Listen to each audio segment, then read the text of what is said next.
Hi, I'm Tucker Thompson. Welcome back to day number 3 of the Monsoon Cup. We again had a chance to catch up with the sailors on the dock before the racing, including a feisty Taylor Canfield.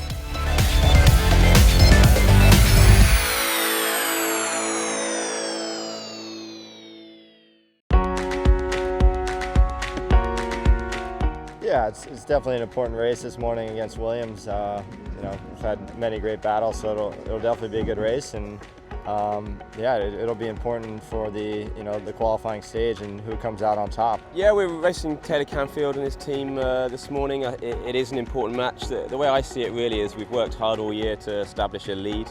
If we can beat him and win the round robin, then those points, that point advantage, 6 points, is worth something.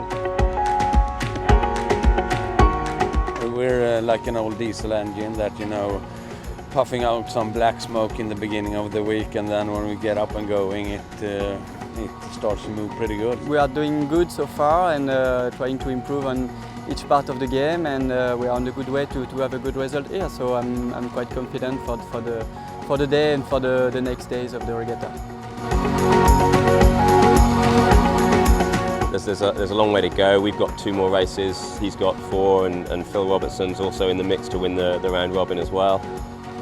Yeah, I think he's going to try to avoid us at all costs anyways, because I think he might be a little bit afraid of us. But, I think it's, no matter what, I think whether we race him or not, we're just going to keep fighting hard till the end. Each race is important. You get the same number of points for each race, and you have to try and win every single one.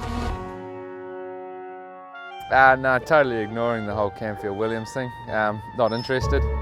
Well, after winning this regatta last year, Phil Robertson has reason to be confident. His match against David Gilmore was particularly entertaining. There, the bow of Robertson sweeping back across the stern of Gilmore. He's looking for all the speed he can get. And trimming it up. Close the door. No, Robertson has got it well across from port. And Gilmore right back into this match, easing the main. Power on, taking the right-hand side.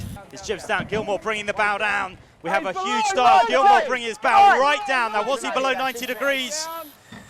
Robertson certainly thinks so, as the boats trade blows. Gilmore crossing the top of Robertson, trying to get his tack back in, but it's gone to pieces on Gilmore's boat. The jib not coming in out of the tack. The jib shooting down on Robertson.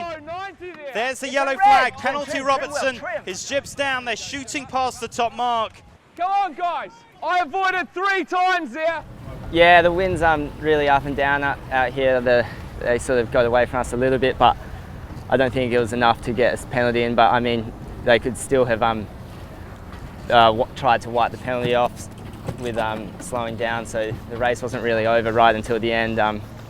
It was quite a lot of lead changes and some pretty full-on downwinds, which made it pretty interesting, I guess. But it's David Gilmore coming down the run. He has been fighting to stay in this match. They've traded blows, but it is David Gilmore, the young Australian, that comes down with a tiny bit of pressure into the finish, and in the end easily closing out the match against Phil Robertson. For the 2 Swedes, this has been a disappointing event. Both Berntsen and Hansen are headed home. We just have to admit that we were not good enough this time, and maybe it's a long winter back home that proves that we need more time on the water before we come to a regatta like this. I mean, I think that both the Swedish team has showed here that we're not good enough to race the best guys in the world at this moment. But we're gonna join forces and come back, and right now we're just extremely disappointed.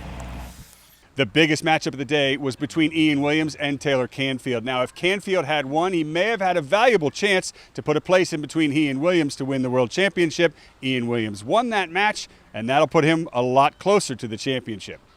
Just lost touch with the shifts, and it took one bad one across, and that was kind of the game changer, and it gave him a piece of us on starboard tack.